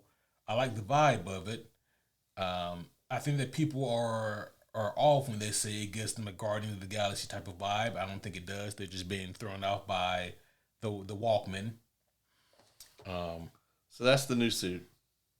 It instead of this being like a belt, they did away with all of that, and the cape itself comes in a little further. It looks good. So you can see like this is the one in the movie. Yeah, the cape is like further on the back, and right. she has the belt loops on it. It's like just a regular belt. I actually think the new suit. I like both of them, but I think the new suit looks better. Yeah, I think there's like some real prestige to that. Yeah, that's a sharp suit. I actually like the cape coming in versus on the collar. That's really nice. See, I also predict that. Man, I really like Lobo in this, and you don't. Yeah. I'm going to tell you. So 2 things about this. With Lobo, I just don't want him to take a ton of attention in the movie. Also, after the Minecraft movie, like, I'm good if Jason Momoa is never in anything ever again. I didn't think he was that good as Aquaman. I mean, honestly, no. I think that he was fine for me, and like he was okay. Yeah. He wasn't like Kal-El, no, but Kal-El, no. No, he was not. He was not that for sure. Yeah, but he was just okay. Yeah, like visually, he looked awesome as fuck in the suit. Yeah, he did. But then, especially in Aquaman 2, he was just Jason Momoa doing gags. Yeah, and it's like okay. Yeah. So, I think that Lobo though is no, I didn't mean to rhyme there. I think that Lobo is more up his alley. I mean, he definitely has more of the attitude, more of the look. Already has the voice. Jason Momoa was already kind of a built-in Lobo. Right. Yeah. But I do agree. Like, I don't want this to take away too much from the story. I don't know how much influence this movie is pulling from Woman of Tomorrow. I am probably the only person who's read that book and doesn't love it. Yeah, because the homie K read it recently and loved it. Yeah, I let her borrow my copy. Yeah. No, she read it online. Right. Yeah. And then we talked about it a little bit. Yeah, I mean, everyone seems to really love that story. But I mentioned before, I'm not a big fan of Tom King. I think he mostly writes drivel. But I mentioned that because Lobo's not in that comic book. So if he is in it, and if they are trying to be somewhat similar to the movie, I don't see him being a big part of it. One could hope. But I do think I will enjoy this movie way more than the comic book because it won't have any of Tom King's nonsensical, completely unnecessary dialogue. There's literally an entire page in the comic book of Supergirl showing the other MC how to wash your hands, and I'm like, this is the most ridiculous waste of my goddamn time that I've ever seen. Yeah, I doubt that'll be in there. Yeah. If we get like a fucking 5-minute long scene of Kara expositing how to wash your hands, I'm gonna walk out of that theater. I'm gonna laugh my ass off the whole 5 minutes. I might follow along behind you and laughing. And then, like, once you're out of the theater, I'll go sit back down. That's fucked up. But no, I mean, so we'll see what we get in that trailer tomorrow. I do think that they're using Krim as the villain. That's the villain who was in the book. Mm-hmm. And I don't know who's playing the other kind of annoying, clearly on the spectrum MC that's in that book. I forget the name of that character. But we'll see tomorrow. Yep. Something else that I really wanted to talk about is apparently, rumoredly, reportedly, Scarlett Johansson has been cast in the Batman 2. Yeah. That was a very exasperated yeah. Oh man. Who was it that it's rumored that she's playing? So people are speculating Andrea Beaumont, right, who is the Phantasm. Yes. Mask of the Phantasm. Right. And a lot of people are saying that it's possible that this movie is going to loosely adapt Mask of the Phantasm, which has a lot of people like really excited or whatever. And don't get me wrong, I'm not trying to get like 400,000 dislikes. I'm not trying to shit on Mask of the Phantasm because, I mean, that's just the bee's motherfucking knees to a lot of people. And don't get me wrong, I like Mask of the Phantasm. Mm-hmm. I don't think I like it as much as some of you like it. Like, I don't think it's like the best Batman animated movie ever made, you know? Yeah. I do really like Mask of the Phantasm. I guess for me, the thing is, I think Matt Reeves is smart enough to not do like an exact adaptation of Mask of the Phantasm. Right. Because the rabbit's already out of the hat. Like, we all know who the Phantasm is. Right. We know that it's Andrea. And don't get me wrong, that was a fucking phenomenal twist in the movie, but you can't do that twice. Oh no, dog! They'll name it a different character. they'll call him like the White Mask, and then it'll be Andrea anyway. They'll be like, this worked in Arkham Knight. Yeah, people love that in Arkham Knight. Yeah, everyone loved it in Arkham Knight when it was just Jason Todd the whole time. Oh,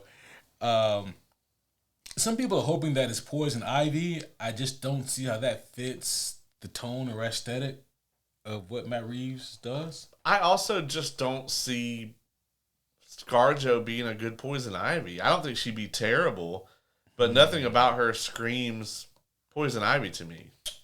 Yeah. It would have to be a vastly different take on Ivy, I think. Yeah. I mean, this is a little on the nose, but go ahead. You know exactly what I'm about to say, don't you? Go ahead. If they're gonna cast a Poison Ivy, they should just fucking get Maya Hawke. Like, okay, all right. Not to do that version. I know. You know what I mean? But she'd be great at it. Uma Thurman wasn't bad at it. The writing was terrible. She was actually perfect, I thought. Like, you think it runs in the family, huh? Like, she looks exactly like her mom. oh, she does. Yeah. Yeah. It would just be, I think, some kind of like poetic justice to me if she got cast as the character and like actually played it, pretty close. Not that, I mean, as far as the things in that movie that are fucking close, that's pretty much it. She's like the closest thing to. Yeah, I don't. Yeah, like. Like, if you want to name like one fucking remotely serious thing in that movie, it was Poison Ivy. You know, it's like Uma Thurman got a different script than everyone else. And I will use the term serious loosely. Yeah. Compared to the rest of the shit. Yeah. Yeah, she wasn't. Was she making puns? I don't think she. If she did, she didn't make nearly as many. She did make a few. Okay. Yeah. And then Bane was there to make grunt noises. Some people are speculating that maybe ScarJo is just playing like a Vicky Vale, like a reporter. Like maybe she's doing some investigative journaling, and maybe she stumbles upon like the next kind of big, crime mob or whatever. Maybe Matt Reeves is going with the Court of Owls, and Vicky is the one who kind of stumbles upon like the owl secrets. I'll be honest with you, and this will get us some hate, so we're gonna get some clicks on this one. Whenever I see any kind of news about the Batman 2, I just brush that shit right off. Because when's the shit gonna come out? Like, have they filmed a single scene for this thing? Have they actually started to film things? I thought they have, but I could be wrong. I mean, we are so far removed. What was the last? Was it 2021? 2? Yep. Yeah. Mm-hmm. So we're 3 years out, and we only have a trailer. Yep. Now, what do you think, man? Is there anything you're hoping to see her do? I wouldn't be mad at like an original story on the Phantasm. The only issue is they can nail the emotional beats of the movie, but they can't nail that twist. Right. So that's the only reason why I will lean away from doing the Phantasm. It's just because we all know who that is. Right. But I would love to see Pattinson recreate the scene when Bruce is at his parents' graveside and he's crying, begging for their forgiveness, saying, "I didn't expect to be happy. Is it okay if I let the Batman go? I didn't expect this to happen." You know? Right. I would love to kind of see this broken version of Bruce find that kind of a false love that he think is real, and only for it to only kind of be real, Yeah. That'd be fun. But no, in terms of the Batman 2, like, there's been so many rumors, man, people throwing out Hush, but, for the same reasons that the internet has stated, I do agree that maybe Hush wouldn't be the way to go, even though they definitely threw in some Easter eggs for that. Yeah, especially in the first one. Oh my gosh, yeah. So let me ask you this. It's been rumored also that Catwoman is not in this, that Zoe Kravitz is not in the movie. We already know that Colin Farrell is barely in it. Yeah. And also, what's her name is not in it. Falcone. What's her name? Sophia Falcone. Sophia Falcone is not in it, which I think is a huge misstep. I really do think it's a huge misstep. Her character was so well. Like her and the Penguin are both some of the richest characters, if not the richest characters in that mythos now. Yeah. And I think to downsize Colin Farrell's role and to not have her in the movie, and then Zoe Kravitz was a lot of people's favorite thing about the first movie, and then obviously there's no Carmine Falcone, right? Because he's dead. So yeah, I mean, so you basically just clearly fortunately, the cast you have left is Andy Serkis, Jeffrey Wright, and fucking Robert Pattinson. Yeah. You can hand them the movie and go, "Well, carry this bitch for 2 hours," and they can. Any one of them can. Yeah, so it seems like they're going to be beefing up this movie's cast with other people. I assume ScarJo in whatever role she's playing. This is off the cuff, but did you know that there's There's an audiobook for Lord of the Rings where Andy Serkis does reads Lord of the Rings, and he voices all the characters. He does the different voice for every character. Oh my gosh. Yeah. That would cost so much money.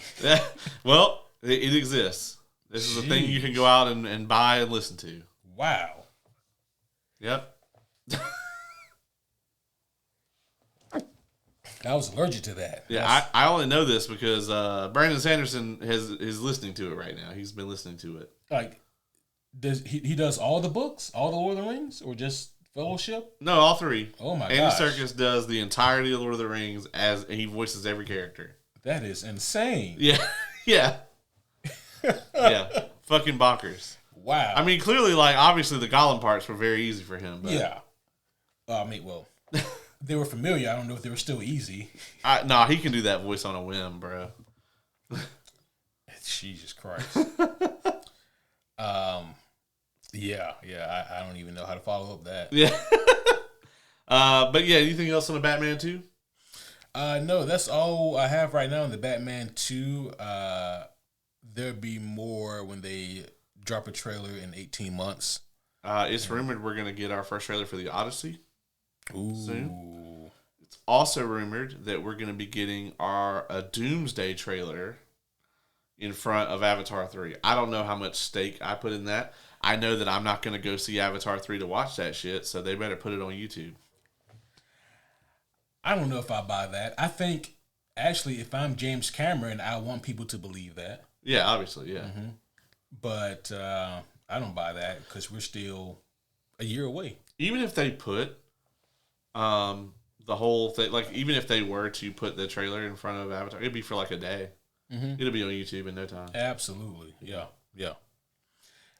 Speaking of Avatar, there's been like a pretty lively discussion online. I can't even call it a debate because no one's really debating it that much, but it was about the objective fact that Avatar is a huge IP, but out of all of the huge IPs, it feels the most soulless.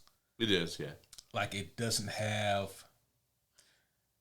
You look at any big IP, like I can say On Your Left, and you know where that's from. Mm-hmm. You know, you can say countless quotes from Star Wars. Yeah. Like there's just so many, like Lord of the Rings. There's things that you can just say, and it's part of the pop culture zeitgeist. Yep. But Avatar doesn't really have a whole lot of that, and we're about to be 3 movies deep now. So yeah, I just thought that was like interesting because yeah, Avatar. I mean, regardless of what you think about it, the shit makes money because the Chinese market likes blue people.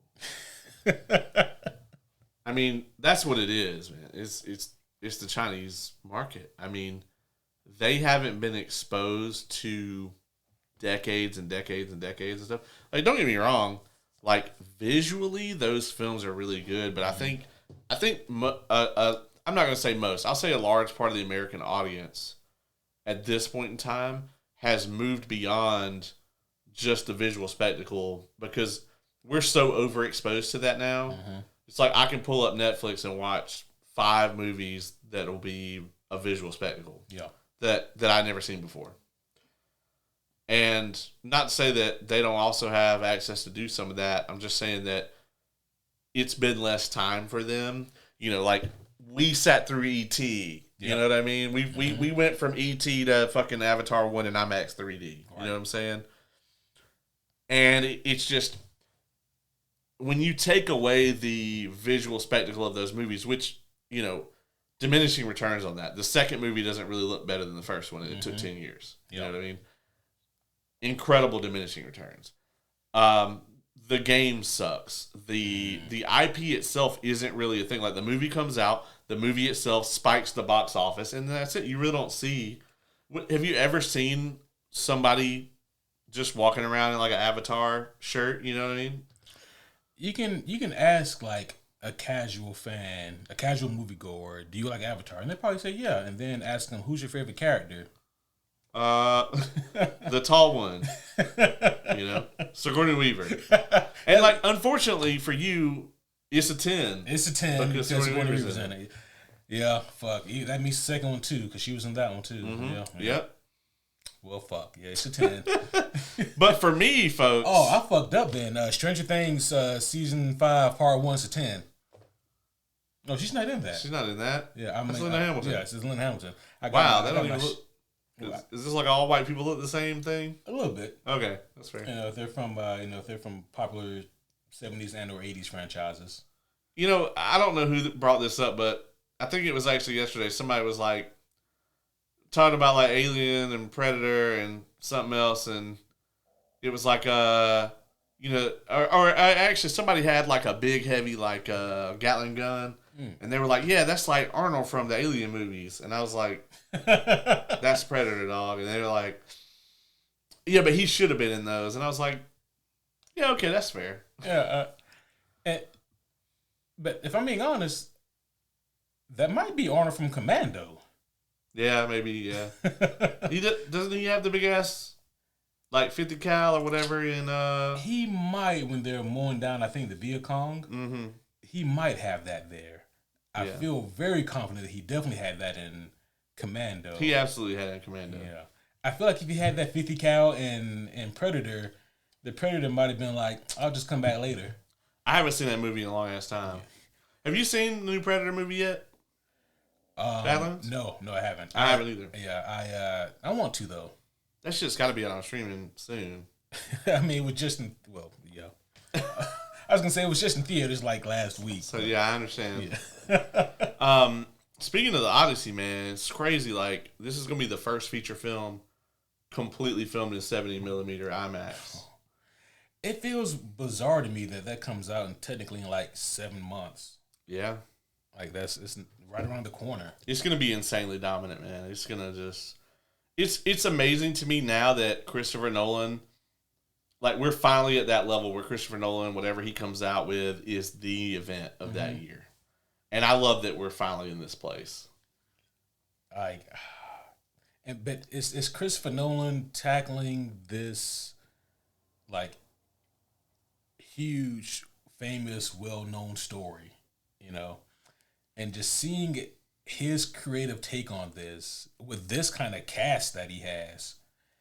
I mean, the check writes itself damn near. Possibly the oldest story. I mean, the cast is bonkers, dude. Yeah, who's playing Odysseus? Matt Damon. Oh, okay. We got Matt Damon, Tom Holland, Robert Pattinson, Elliot Page, Zendaya, Mia Goth, Anne Hathaway, John Bernthal, Charlize Theron. I mean, yeah. Like, it just goes on and on and on. I mean... And also, like, if you're an actor, for several reasons, you want to be in a Christopher Nolan movie. Yeah. One, because it's going to be perceived as being prestigious. 2, because it's probably going to make a shit ton of money if it's a Nolan movie. And 3, because if he likes you, he's going to bring you back. Exactly. Yeah, and you got good chances of being Oscar nominated. Yeah. Have you seen that fucking back and forth with Robert Pattinson and Jennifer Lawrence? No. Where Robert Pattinson's like, is there like a director that you just, really want to work with or whatever? And she's like, yeah, but he's never asked me to be in anything. And he's like, oh, who? She's like, Christopher Nolan. And he's like, and he just like busts out laughing. And he's like, oh, yeah, he's very exclusive. And she's like, tell him I said hi. You could tell that he didn't want to be like... Yeah, he don't want you. Yeah, he doesn't want you. Sorry. Not that I think she's terrible. Like, I think she was amazing in Passengers. Okay. And I actually haven't seen Passengers with Chris Pratt. Yeah. They're actually both tremendous in that. And I don't like Chris Pratt. And she was great in that. Obviously, like the go-to for her, I think, is probably Silver Linings Playbook. As far as, yeah. So she was good in that. Things that like I even really enjoyed her in like the Hunger Games. She just also has some roles where she's terrible. What was that R-rated Black Widow ripoff that they did? Oh, I know the one Red Sparrow? Red Sparrow or whatever the fuck. Yeah. Yeah, it looked terrible. Yeah, I didn't see it, but I was like, man, this is weird. Oh, I didn't see it either because like I don't hate myself. But it looked really awful, and it's like they made it just close enough to not get sued. Yeah, And like, don't get me wrong. Yes, I know that movie came out before the Black Widow movie, but if you looked at a Marvel movie or read a comic book, it's clear like this is the Red Room. Yeah, they literally just took her like scenes from Age of Ultron and just made it 90 minutes. Yeah. Yeah.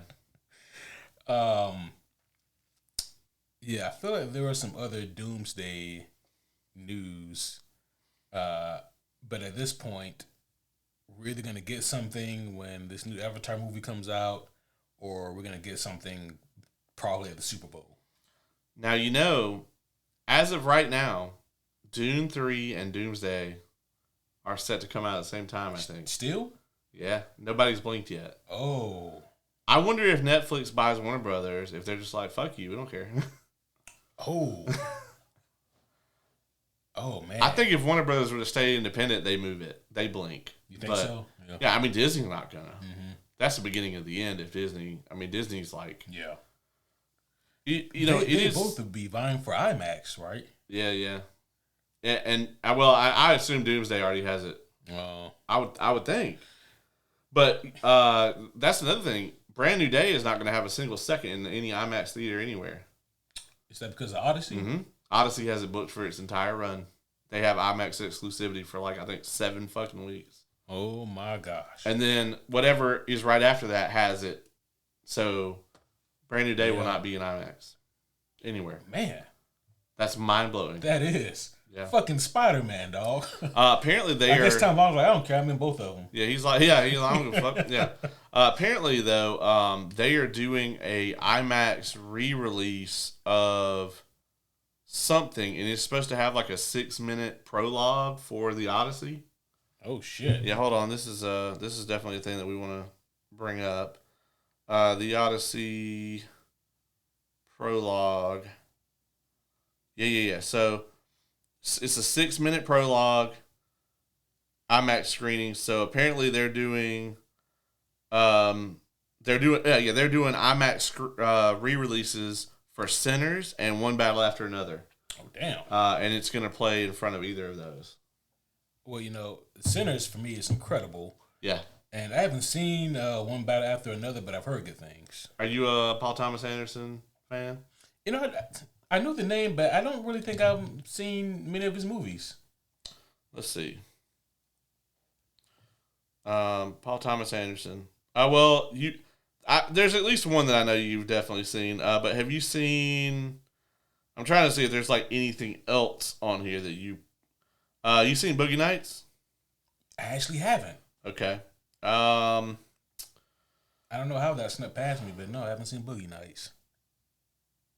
Yeah, so I can't really think of anything else on here that you probably would have seen. But I know that the movie of his that you have seen is There Will Be Blood, right? Oh, You've yeah. seen that. That's it. Oh, he made that. Okay, yeah. Yeah. Daniel Day-Lewis, fucking... Sheesh. Okay, so since we're talking about There Will Be Blood. Oh, boy. Have you seen the Tarantino shit? Tarantino, Paul Dano. Okay. All right. The rap feud that we never know who we're going to get. Okay. So, for those of you who haven't seen this and haven't heard about this, Tarantino went on some fucking podcast. Not this one, because we wouldn't have him on. But let's not get crazy. No, for real. You can come on. I'll calm down. Yeah, we just won't talk about like feet. You know what? Matter of fact, maybe I should just sit out on that one. Maybe we should have Oz. It might be for the best. Come on, Oz is a huge fan of. Yeah, I'll get Oz or homie Kevin. You know, he likes a lot of Tarantino flicks too. So. Yeah. Because with me, you're pretty much just like I'll come in and we can talk about Django for about an hour, and like Inglourious Bastards, right? And even some Kill Bill, you know. Okay. And then I'll leave, and then you guys can just talk about everything else. Yeah. I'll tag out with Oz, and then y'all can talk about the rest of his library. Oh shit! Not even Pulp Fiction, huh? Okay. I like Pulp Fiction. I just don't think it is as good as people think it is. Like, I think it's a good movie. I enjoy it. Really love it. I just think that there's people think it's here. Yeah. And I think it's about here. I'm not mad at that. Yeah, like there's people that think it's an 11, and I think it's like an 8.85. Right. And how dare I? But yeah, so Tarantino went on this fucking podcast, right? And he basically was talking about There Will Be Blood and like Daniel Day-Lewis's role, like performance in it.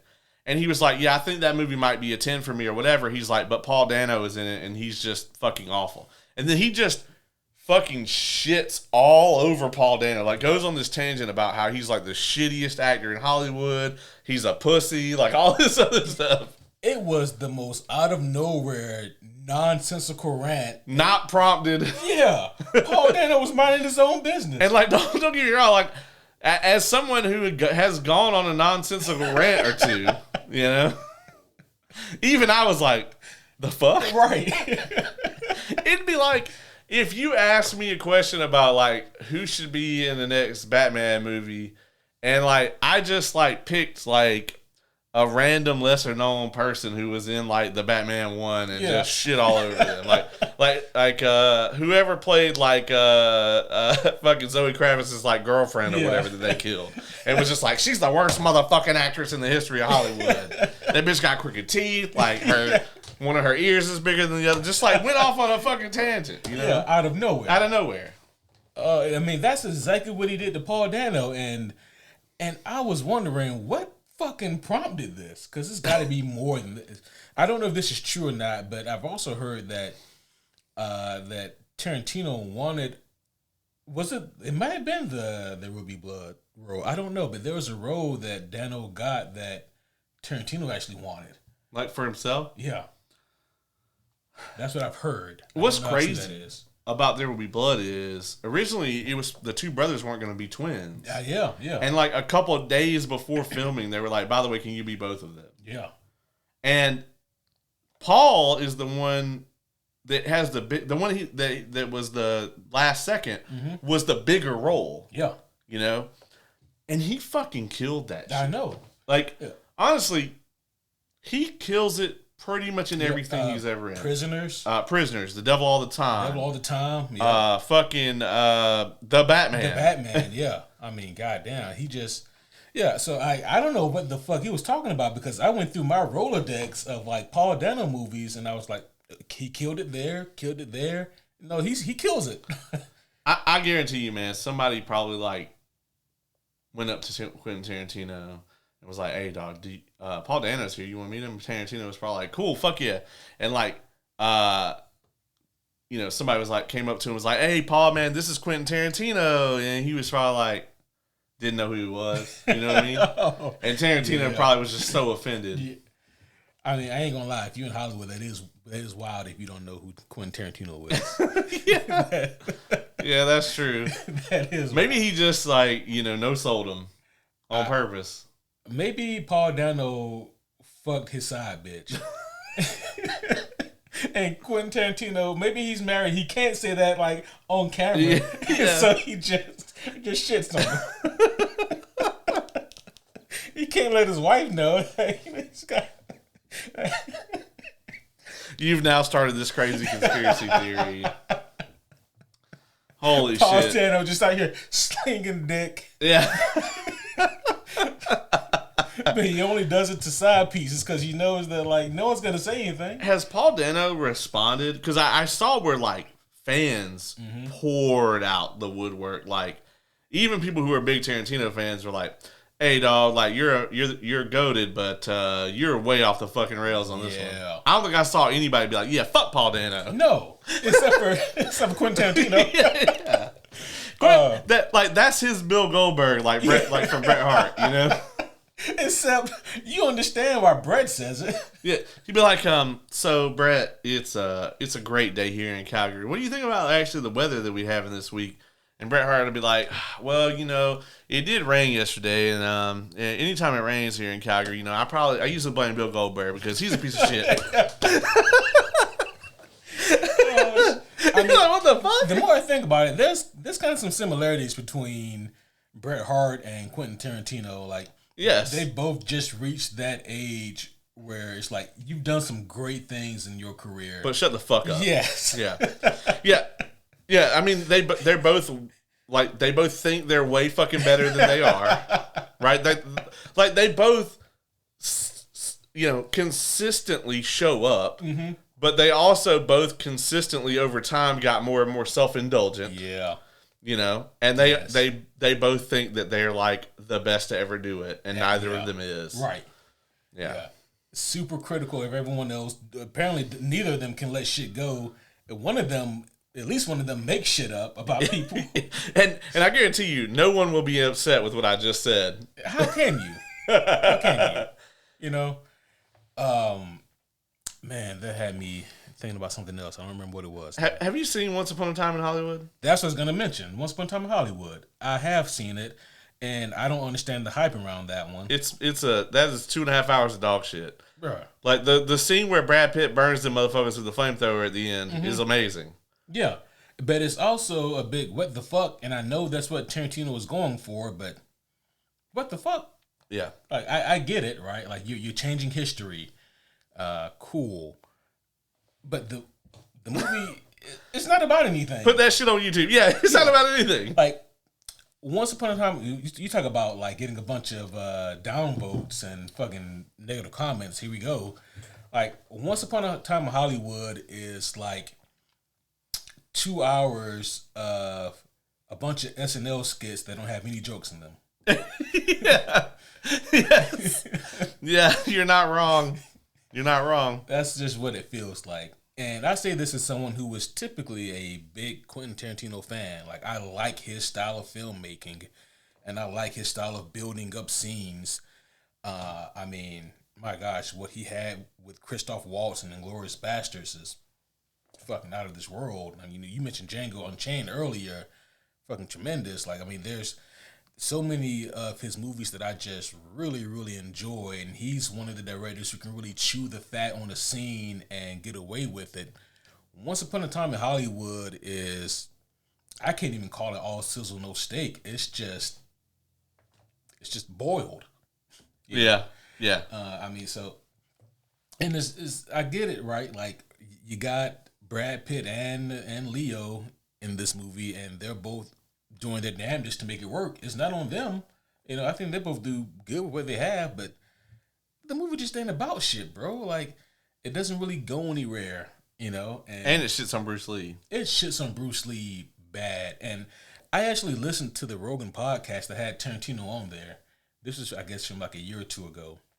And they bring that up, about him shitting on the legacy of Bruce Lee, and I think it was it his daughter? Yep. Who really had a problem with that, and Quentin Tarantino didn't offer up any kind of apology or anything like that. He was like, yeah, man, I just thought it's something cool to do because Bruce Lee, like people don't really know what kind of guy he was like, and so like when they did in the movie, I thought it was good. I thought it was good. Dude. He's just, if you listen to him talk for more than like 30 seconds, you're just like, this is a very strange fucking individual. Yeah. Not that there's anything wrong with that, but it's just like, this is not a put together human being. No. One of the funniest things I've ever heard about Tarantino, I don't know if this is true, but I pray that it is apparently back in the day, before they started shooting From Dusk Till Dawn, he goes up to George Clooney and he apparently legitimately said, yeah, man, so we're going to be brothers in this, which I think is perfect because people said that we look alike. I can only imagine what George Clooney's response was to that. Yeah, man. Like, yeah, that's like how like me and you look alike, and so we should play brothers in a absolutely, yeah, in a superhero homies movie. Yeah, they'll totally buy it. Yeah, it's called Two Brothers. It's called Two Brothers. Oh, what else we got, man? Dog, I don't got nothing else. We have gone off the deep end a long time ago. It's been a real long time ago. A real long time ago. Back in 94. Yeah, man, I think there's a lot of stuff coming up. Obviously, we're going to have tons of news coming out of the VGAs tomorrow. Yep. And the Supergirl trailer. I got to wonder, man, if maybe we shouldn't do like a special, VGAs episode. Ooh.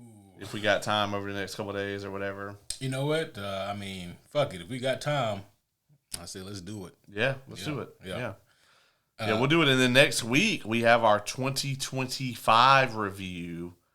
Year in review. We're going to have the homie Kay and the homie Lauren to join us as we have made it a tradition now the last few years. Yeah. For us to do our year in review, our recap of 2025.